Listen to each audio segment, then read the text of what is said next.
Mustaphizer Rahman is a very specific bowler. His cutter ball worked very smoothly. চেন্নাইয়ের বিপক্ষে আমাদের পরবর্তী ম্যাচে মুস্তাফিজুর রহমান ভয়ঙ্কর বোলার হয়ে উঠতে পারে। গতকাল ব্যাঙ্গালোর বিপক্ষে ম্যাচ হেরে উপস্থাপকের প্রশ্নে একই বললেন প্যাট কামিন্স। এবারের আইপিএলে একের পর এক রেকর্ড গড়া সানরাইজ হায়দ্রাবাদ গতকাল রয়্যাল চ্যালেঞ্জার্স ব্যাঙ্গালোর কাছে পাত্তাই পায়নি। ফাফ ডু প্লেসি এবং বিরাট কোহলিদের কাছে যেন অসহায় হয়ে পড়েছিলেন হায়দ্রাবাদের বোলাররা। এদিন হায়দ্রাবাদের রান মেশিন ট্রেভিস হেড যেন ব্যাটিং করতেই ভুলে গিয়েছিলেন। প্রথমে ব্যাট করতে নেমে নির্ধারিত 20 ওভারে 6 উইকেট হারিয়ে 207 রান তুলতে সক্ষম হয় রয়্যাল চ্যালেঞ্জার্স ব্যাঙ্গালোর, যেখানে সর্বোচ্চ 43 বলে 51 রানের ইনিংস খেলেছিলেন বিরাট কোহলি এবং 20 বলে 50 রানের দুর্দান্ত এক ইনিংস খেলেছিলেন রজত পাটিদার।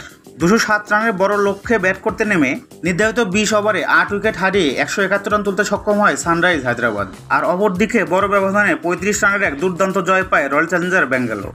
রয়্যাল চ্যালেঞ্জার্স ব্যাঙ্গালোর কাছে হারার পর প্রেজেন্টেশনে প্যাট কামিন্সকে চেন্নাইয়ের বিপক্ষে পরবর্তী ম্যাচ নিয়ে প্রশ্ন করেন উপস্থাপকের এমন প্রশ্নের জবাবে প্যাট কামিন্স বলেছিলেন, চেন্নাইয়ের বিপক্ষে আমাদের পরবর্তী ম্যাচে মুস্তাফিজুর রহমান খুবই বিপজ্জনক হয়ে উঠতে পারে।